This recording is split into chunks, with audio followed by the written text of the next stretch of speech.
Guys, मैं हूं चेतन और आप देख रहे हैं ट्रायंगल ट्रिप्स। गर्मियों का मौसम चल रहा है और लोगों में हिल स्टेशन पर घूमने की इच्छा जरूर हो रही होगी। तो आपकी इस इच्छा को पूरा करने के लिए आज की इस वीडियो में मैं आपको मनाली टूर गाइड की पूरी जानकारी दूंगा। आज की इस वीडियो में आप जानेंगे कि आपका मनाली टूर प्लान क्या होना चाहिए, मनाली जाना कैसे है, बजट कितना होना चाहिए और कितने दिन का टूर बनाना चाहिए। मनाली हिमाचल प्रदेश का काफ़ी लोकप्रिय टूरिस्ट डेस्टिनेशन है, जहां हर साल काफ़ी सारे टूरिस्ट घूमने आते हैं। स्पेशली गर्मियों में यहाँ ज़्यादा लोग घूमने आते हैं। जो लोग मनाली घूमने जाते हैं उनकी ख्वाहिश होती है कि उनको मनाली में स्नो देखने को मिले। तो यदि आप गर्मियों में मनाली घूमने जा रहे हैं तो शायद ही आपको स्नो मिले, लेकिन मनाली से 50 किलोमीटर आगे रोहतांग में आपको स्नो मिल सकती है। और आप चाहें तो गुलाबा भी घूमने जा सकते हैं, जो कि मनाली से 14 किलोमीटर की दूरी पर है। वैसे तो पूरे साल मनाली में काफ़ी सारे टूरिस्ट आते रहते हैं, लेकिन विंटर्स में यहाँ स्नोफॉल होता है, जिससे ज़्यादा टूरिस्ट अट्रैक्ट होते हैं। तो अब हम बात करते हैं कि मनाली जाना कैसे है। मैं नहीं जानता आप इंडिया के किस स्टेट में रहते हैं, लेकिन आप जिस भी स्टेट में रहते हो, मनाली जाने के लिए सबसे पहले आपको दिल्ली या चंडीगढ़ आना होगा। मनाली दिल्ली से 564 किलोमीटर दूर है और चंडीगढ़ से 288 किलोमीटर दूर है। दिल्ली या चंडीगढ़ आने के लिए आप चाहें तो फ्लाइट या ट्रेन, जो आपके अकॉर्डिंग बेस्ट है, ले सकते हैं। दिल्ली या चंडीगढ़ से मनाली बाय रोड जाना बेस्ट रहेगा, क्योंकि मनाली तक जाने के लिए कोई डायरेक्ट ट्रेन नहीं है। आप चाहें तो मनाली फ्लाइट से भुंतर एयरपोर्ट तक आ सकते हैं और उसके बाद मनाली 50 किलोमीटर की दूरी पर है। यदि आप दिल्ली से मनाली बाय रोड आ रहे हैं तो मैं आपको सजेस्ट करना चाहूँगा कि आप रेड बस के थ्रू अपनी टिकट्स बुक कर लें, क्योंकि रेड बस पर काफ़ी सारी बसेस की सर्विस अच्छी है, जिसमें आपको करीब 1000 रुपीज़ पर पर्सन का टिकट लगेगा, जो कि सेमी स्लीपर AC बसेस होती हैं। रेड बस की एक बस सर्विस ऐसी भी है जिसमें टॉयलेट अवेलेबल है, ताकि आपको मनाली सफ़र के दौरान आसानी रहे। तो यदि आप टॉयलेट फैसिलिटी के साथ अपनी मनाली टिकट्स बुक करना चाहते हैं तो मैंने वीडियो डिस्क्रिप्शन में रेड बस का लिंक डाल दिया है, जिस पर आप क्लिक करके मनाली टिकट्स बुक कर सकते हैं।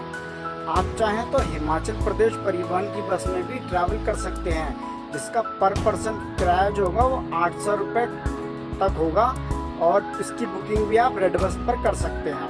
यदि आप 3-4 लोगों के ग्रुप में मनाली जाना चाहते हैं तो टैक्सी या कार भी एक दूसरा ऑप्शन है, जिसमें आपका सफ़र और आसान हो सकता है। टैक्सी या कार में ट्रैवल करने पर जो आपका टोटल एक्सपेंस होगा वो आप इक्वली डिवाइड भी कर सकते हैं। मनाली जाने के लिए मैं आपको सजेस्ट करना चाहूँगा कि आप रात में ट्रैवल करें, क्योंकि आप रात में आराम करते हुए मनाली जा सकते हैं और करीब इसमें 12 घंटे लगेंगे। तो जब आप सुबह मनाली पहुंचेंगे तो आप ज़्यादा थका हुआ महसूस नहीं करेंगे और आपको मनाली एक्सप्लोर करने में भी मज़ा आएगा। मनाली पहुंचने के बाद अब बात आती है कि स्टे कहाँ करना है, कौन सा होटल बेस्ट रहेगा। तो यदि आप मनाली में बजट होटल्स में रुकना चाहते हैं तो मेरे अकॉर्डिंग माल रोड से थोड़ी दूर वाले होटल्स में स्टे करना चाहिए आपको, क्योंकि माल रोड के आसपास के जो होटल्स हैं वो आपको काफ़ी महंगे प्राइस में मिलते हैं। और यदि आप माल रोड से 1 किलोमीटर दूर वाले होटल्स में चेक करते हैं तो आपको वहाँ पे सस्ते होटल्स मिल जाएंगे जो आपके बजट में होंगे। मेरा मानना है कि आप होटल रूम की बुकिंग पहले से करवा के जाएं, ताकि मनाली पहुँचने के बाद आपको होटल रूम ढूंढने में ज़्यादा दिक्कत ना हो। होटल रूम बुकिंग के लिए आप ओयो रूम्स की ऐप पर डिस्काउंटेड रेट्स में रूम बुक कर सकते हैं, जो कि आपको 1500 से 2000 रुपये पर नाइट 2 पर्सन के लिए मिल जाएंगे। ओयो रूम्स की बुकिंग के लिए मैंने डिस्क्रिप्शन में लिंक डाल दिया है, जिसको आप फॉलो करके रूम बुक कर सकते हैं और डिस्काउंट भी पा सकते हैं। जब आप मॉर्निंग में मनाली पहुंच जाते हैं तो होटल रूम में चेक इन करने के बाद आप कुछ देर रेस्ट कर सकते हैं। कुछ देर रेस्ट करने के बाद डे 1 में आप क्लब हाउस घूमने जा सकते हैं। क्लब हाउस में आप एक्टिविटीज़ कर सकते हैं, वो जो वाटर एक्टिविटीज़ होती हैं लाइक रिवर जंपिंग वगैरह, वो एक्टिविटीज़ आप कर सकते हैं। एक्टिविटीज़ करने के अलावा आप रिवर साइड किसी रेस्टोरेंट में बैठकर नेचर का आनंद भी ले सकते हैं। क्लब हाउस घूमने के बाद शाम को आप मॉल रोड घूमने जा सकते हैं, जहां पर आपको तरह तरह की शॉप्स मिल जाएंगी जिनमें आप शॉपिंग कर सकते हैं और फिर रात में आप वहां पे डिनर भी कर सकते हैं। डे 2 में घूमने के लिए आपके पास कई ऑप्शंस हैं, like Hidimba Devi temple, Manu temple, Vashisht temple, Van Vihar और जोगिनी फॉल्स। और ये सारी जगह, ये सारी प्लेसेस माल रोड से 2 से 4 किलोमीटर की दूरी पर हैं, जहां आप घूमने जा सकते हैं। मैं आपको सजेस्ट करना चाहूँगा कि आप डे 2 में हिडिंबा देवी टेम्पल, वशिष्ठ टेम्पल और जोगिनी फॉल्स जरूर घूमने जाएं, क्योंकि ये ज़्यादा लोकप्रिय जगह है और यहाँ पर आपको डेफिनेटली बहुत अच्छा फील होगा। बाकी आप अपनी चॉइस के अकॉर्डिंग भी घूमने जा सकते हैं। जोगिनी फॉल्स जाने के लिए आपको वशिष्ठ टेम्पल से 2 किलोमीटर का ट्रैक करना पड़ेगा। तो जोगिनी वाटरफॉल जाने के रास्ते पर आपको ट्रैकिंग का एक्सपीरियंस भी मिल जाएगा। यदि आप समर सीजन में मनाली आते हैं तो डे 3 में आप सोलांग वैली जा सकते हैं। सोलांग वैली मनाली का काफ़ी पॉपुलर टूरिस्ट डेस्टिनेशन है और यहाँ आप खूब एंजॉय कर सकते हैं। Solang valley outdoor activities like paragliding के लिए काफ़ी पॉपुलर है, तो आप चाहें तो पैराग्लाइडिंग का आनंद भी ले सकते हैं। समर में आपको यहाँ स्नो नहीं मिलेगी, बट अगर आपको स्नो के नज़ारे देखने हैं तो आप यहाँ दिसंबर से मार्च के महीने में आएँ। विंटर्स में सोलांग वैली में आपको हर तरफ स्नो ही स्नो देखने को मिलेगी और सोलांग वैली विंटर्स का मोस्ट पॉपुलर टूरिस्ट डेस्टिनेशन माना जाता है। विंटर्स में काफ़ी सारे टूरिस्ट यहाँ आना पसंद करते हैं और यकीन मानिए विंटर्स में यहाँ आके आपको पैसा वसूल एक्सपीरियंस मिलेगा। सोलांग वैली मनाली से 14 किलोमीटर की दूरी पर है, तो यहाँ आने के लिए आप सुबह जल्दी निकले, क्योंकि यहाँ आते आते आपको 2 से 3 घंटे लग सकते हैं। सोलांग वैली आने के लिए बेस्ट रहेगा कि आप मनाली से बाइक रेंट पर ले लें, जिसका रेंट आपको लगभग 1000 रुपीज़ पर डे के अकॉर्डिंग पड़ेगा। सोलांग वैली जाने के लिए आप टैक्सी भी हायर कर सकते हैं, जो कि आपको 1500 से 2000 रुपये में पड़ेगी, जिसमें आना जाना दोनों इंक्लूड होगा। आप चाहें तो शेयरिंग व्हीकल में भी जा सकते हैं, जो आपको थोड़ा सस्ता पड़ेगा। बाकी मेरा सजेशन यही रहेगा कि आप मनाली से बाइक रेंट पर ले लें और बाइक से जाएं, क्योंकि रास्ते में आपको काफ़ी ट्रैफिक मिल सकता है और ट्रैफिक में बाइक बेस्ट रहेगी।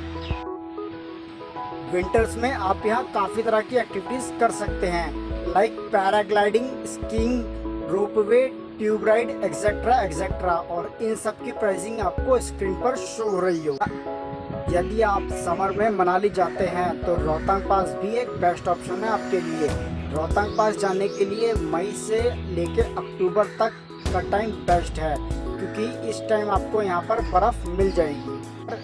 रोहतांग पास जाने के लिए आप बाइक रेंट पर ले सकते हैं। आपके पास टैक्सी का ऑप्शन भी अवेलेबल है और आप चाहें तो हिमाचल टूरिज्म की बस में ट्रैवल करके भी रोहतांग पास जा सकते हैं, जिसमें आपका 600 रुपये का टिकट लगेगा, जो कि आप बस स्टैंड से बुक कर सकते हैं। तो अब हम बात करते हैं कि मनाली की इन 3 डेज़ की ट्रिप में आपका टोटल कितना बजट लगेगा। तो बजट बेसिकली 3 तरह का लगेगा आपका, ट्रांसपोर्टेशन, अकोमोडेशन, फूड, और आप जो वहाँ पे बाइक रेंट पर लेंगे। तो ट्रांसपोर्टेशन में मान लेते हैं आपके 2000 रुपये पर पर्सन लगेंगे अगर आप बाय बस जाते हैं। एकोमोडेशन में आप मान के चलिए 3 डेज़ के लिए 3000 रुपीज़ पर पर्सन आपके लग जाएंगे। फूड के लिए आप 1000 रुपीज़ ऐड कर सकते हैं फॉर 3 डेज़, और यदि आप एक दिन बाइक रेंट पर लेते हैं तो 1000 रुपीज़ एक दिन के बाइक रेंट के लिए ऐड कर सकते हैं आप। मनाली ट्रिप का जो टोटल बजट है वो करीब 7000 रुपीज़ पर पर्सन है। इसके अलावा अगर आप कोई आउटडोर एक्टिविटी करते हैं तो उसका एक्स्ट्रा चार्ज आप इसमें ऐड कर सकते हैं, और ये टोटल आपके ऊपर डिपेंड करता है कि आप कहाँ पर कितने पैसे खर्च करते हैं, किस तरह खर्च करते हैं। तो गाइज, आपको ये वीडियो कैसी लगी मुझे कमेंट सेक्शन में ज़रूर बताएं, और वीडियो को लाइक एंड चैनल को सब्सक्राइब करना ना भूलें।